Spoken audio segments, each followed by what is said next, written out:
Hello everyone, welcome back to English Grammar Solution. In this class we are going to practice some important preposition. Dear viewers, এই ক্লাসে আমরা explanation সহ important কিছু প্রিপোজিশনের শূন্যস্থান পূরণ শিখব। আর অনুরোধ করব ভিডিওটি শেষ পর্যন্ত দেখার জন্য। আর ভিডিওটি যদি ভালো লাগে তাহলে অবশ্যই একটা লাইক, কমেন্ট এবং চ্যানেলটিতে নতুন হলে চ্যানেলটি সাবস্ক্রাইব করে দেবেন।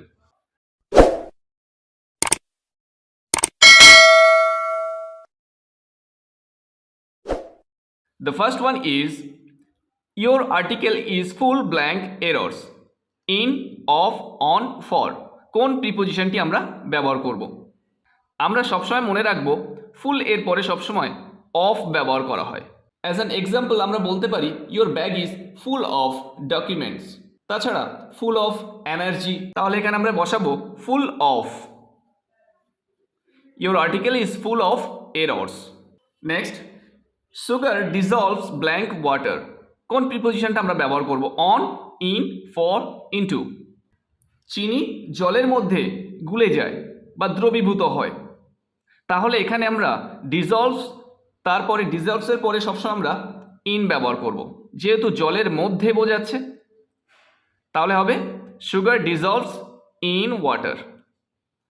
Next, I will return blank a month in, of, on, for কোন প্রিপোজিশনটি এখানে বসবে? I will return a month এক মাসের মধ্যে, আমি ফিরে আসব এক মাসের মধ্যে, তাহলে আসবে in. I will return in a month, আমি এক মাসের মধ্যে ফিরে আসব।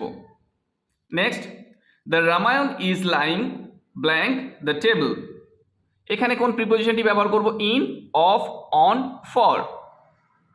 দ্য রামায়ণ ইজ লাইং, রামায়ণটি পড়ে আছে, অর্থাৎ এখানে রামায়ণ যে বুকটির কথা বলা হয়েছে সেটা পড়ে আছে কোথায়? ড্যাশ দ্য টেবল, টেবিলের কোথায়? অন, টেবিলের উপরে থাকে, কোনো কিছুর উপরে স্পর্শ করে থাকলে আমরা সবসময় অন ব্যবহার করি।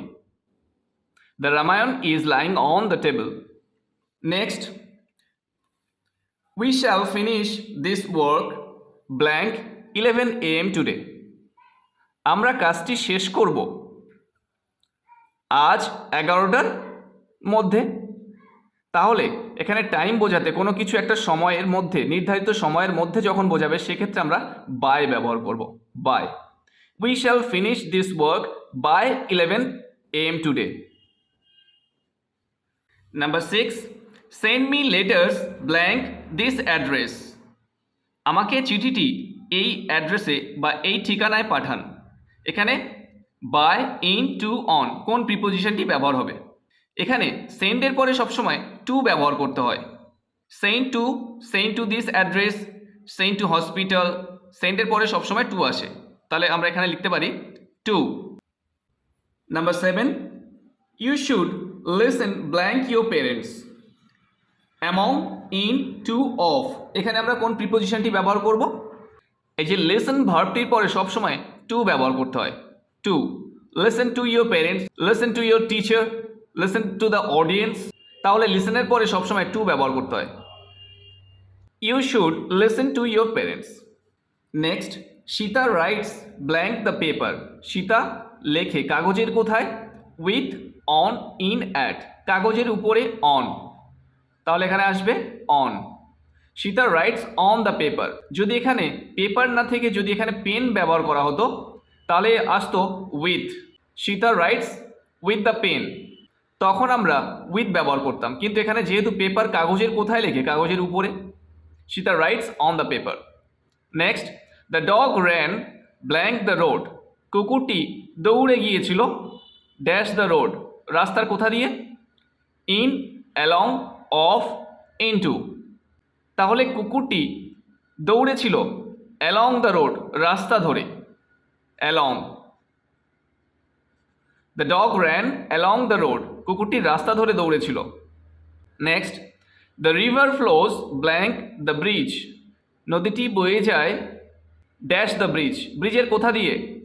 ইনটু, অন, আন্ডার, ইন, ব্রিজের তলা দিয়ে নদীটি বয়ে গেছে, তাহলে আমরা আন্ডার ব্যবহার করব। কোনো কিছু তলায় অথবা কোনো কিছু নিচে বোঝাতে আন্ডার ব্যবহার করা হয়। The river flows under the bridge নদীটি ব্রিজের তলা দিয়ে বয়ে গেছে। Next, he is afraid blank the dog. অ্যাফ্রেডের পরে সবসময় আমরা প্রিপোজিশন অফ ব্যবহার করি। Afraid of the dog, afraid of someone or something, কোনো কিছুতে ভয় পাওয়া, অ্যাফ্রেড অফ।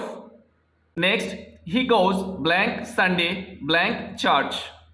সে যায় রবিবার গির্জাতে। তাহলে এখানে দুটি প্রিপোজিশন বসাতে হবে, ইন, অন, অ্যাট, টু। কোন দুটি প্রিপোজিশন আমরা এখানে বসাবো? হি গোজ ব্ল্যাঙ্ক সানডে। আমরা জানি সানডে কোনো বারের নামের আগে আমরা অন ব্যবহার করি, তাহলে এখানে অন আছে, আমরা এখানে অন ব্যবহার করতে পারবো। হি গোজ অন সানডে, সে রবিবার যায় কোথায়? Church, to church. যদি আমরা বাক্যটিকে একটু ঘুরিয়ে বলি, he goes to church on Sunday, তাহলে আরও ইজি হয়ে যায়। Next, I bought it blank 70 rupees. আমি এটা কিনেছিলাম 70 টাকায়। এখানে প্রিপোজিশনগুলি আছে অ্যাট, ফর, টু, ইন। কোন প্রিপোজিশনটি আমরা এখানে বসাবো? কোনো কিছু মূল্যে বোঝাতে আমরা ফর ব্যবহার করি। I bought it for 70 rupees. আমি এটি 70 টাকায় কিনেছিলাম। বিনামূল্যে হলে bought it for nothing, for nothing. কোনো কিছুর মূল্যে বোঝালে ফর ব্যবহার করা হয়। Next, I am tired blank walking. আমি ক্লান্ত, ফর, অফ, টু, অ্যাট। কোন প্রিপোজিশনটি এখানে বসাবো? টায়ার্ডের পরে সবসময় অফ ব্যবহার করা হয়। Tired of walking, tired of playing, tired of doing, তাহলে এখানে অফ আসবে। I am tired of walking. And the last one is, it has been raining blank morning for, since, at, in। এখানে কোন প্রিপোজিশনটি আমরা বসাবো? ফর এবং সিন্সের মধ্যে একটা প্রিপোজিশন এখানে বসবে, কিন্তু কোনটা বসবে? আমি এর আগের একটি ক্লাসে ফর এবং সিন্সের ব্যবহার নিয়ে একটা ভিডিও দিয়েছি, আপনারা সেই ভিডিওটি দেখতে পারেন। ফর এবং সিন্সের ব্যবহার নিয়ে অনেক ডিটেলসে আলোচনা করা হয়েছে। আমরা এখানে দেখতে পাচ্ছি বাক্যটি প্রেজেন্ট পারফেক্ট কন্টিনিউয়াসে ব্যবহার করা হয়েছে। প্রেজেন্ট পারফেক্ট কন্টিনিউয়াসে যখন কাজের শুরুর সময়টা বলে দেবে তখন আমরা সিন্স ব্যবহার করব। It has been raining since morning. সকাল থেকে বৃষ্টি হচ্ছে।